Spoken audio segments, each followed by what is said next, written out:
La création de conditions favorables aux investissements publics mais aussi privés au Bénin, puis la lutte contre la pêche illicite, à l'origine de la perte d'énormes devises pour le Bénin, ont été au cœur de 3 autorisations de ratification ce mardi au Parlement. D'abord, le projet de loi portant autorisation de ratification de la Convention des Nations Unies sur la transparence dans l'arbitrage international entre investisseurs et États fondés sur les traités. Une convention signée à Port-Louis en île Maurice le 17 mars 2015 par les parties prenantes et le 12 juillet 2017 par le Bénin. Le document constitué d'un préambule et de 11 articles oblige entre autres l'État béninois à reconnaître une sentence prononcée par le Centre international pour le règlement de tout litige relatif aux investissements dans une procédure judiciaire au même titre que les tribunaux locaux, même si l'État peut émettre des réserves.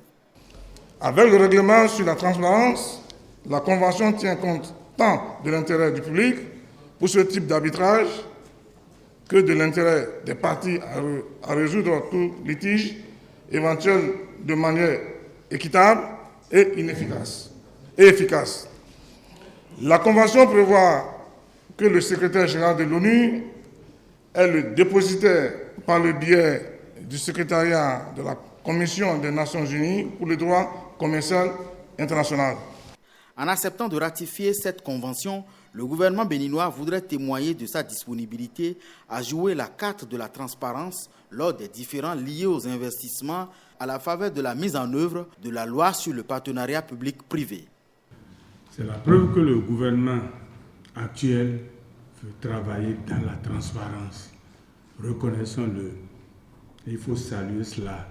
Ça va nous permettre d'aller à des règlements sans soupçonner des parties qui seront en difficulté. Je voudrais particulièrement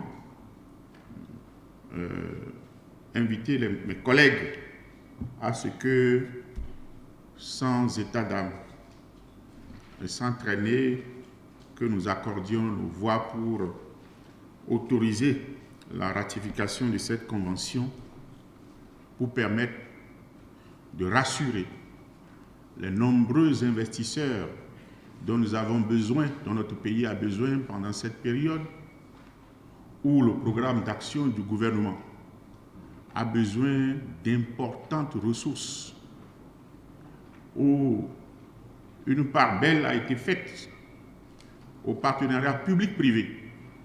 Toujours dans la perspective de rassurer les investisseurs, le gouvernement sollicite l'autorisation du Parlement pour ratifier l'adhésion du Bénin à l'accord sur la promotion, la protection et la garantie des investissements conclu depuis le 5 juin 1981 à Bagdad, en Irak, entre les États membres de l'Organisation de la coopération. Je pense que notre pays a grand intérêt, en ce moment où les ressources faciles sont rares, nous avons intérêt à élargir l'assiette de facilité de sorte à pouvoir bénéficier de plus d'attrait. Des inquiétudes toutefois dans le rang des députés soucieux de la création davantage d'emplois au profit des Béninois. C'est que dans le cadre de cet accord-là, nous n'allons pas commencer par assister à la situation qui fait que l'investisseur vient avec tout son arsenal donc de cadres, d'employés, tout ça là, et qui finalement, au niveau donc du pays, nous n'avons pas la possibilité de faire travailler les Béninois dans ces différents projets.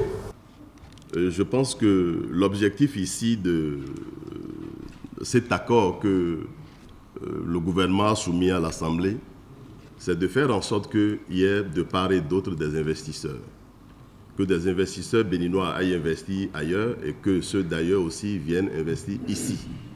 Et c'est dans ce cadre chaque pays établit son code au niveau des investissements. Des explications qui ont peut-être convaincu puisque les 2 projets de loi ont été votés à l'unanimité.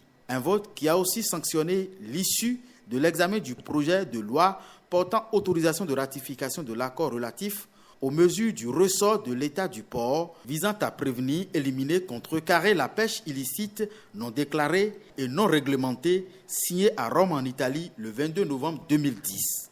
Selon des documents du ministère en charge de la pêche, les côtes béninoises seraient pauvres en poissons et la pêche illicite occasionnerait des pertes de plusieurs milliards de francs CFA annuellement à la trésorerie du pays. Si c'est vrai, qu'est-ce que les gens pêchent de façon illicite et qui nous fait perdre beaucoup de milliards? Et s'il était vrai que nos côtes sont pauvres en poissons, qu'est-ce que nous faisons avec nos chercheurs?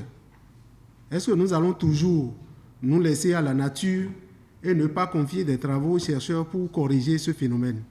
La configuration de la côte, on ne peut pas trop jouer dessus.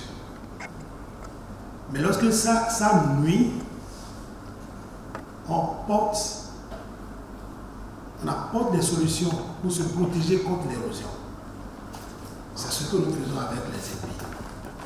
Mais à modifier la condition de la température de l'eau et autres, c'est des questions qui ne sont pas simplement de ressort de je veux, je peux. Non. Il y a beaucoup à faire.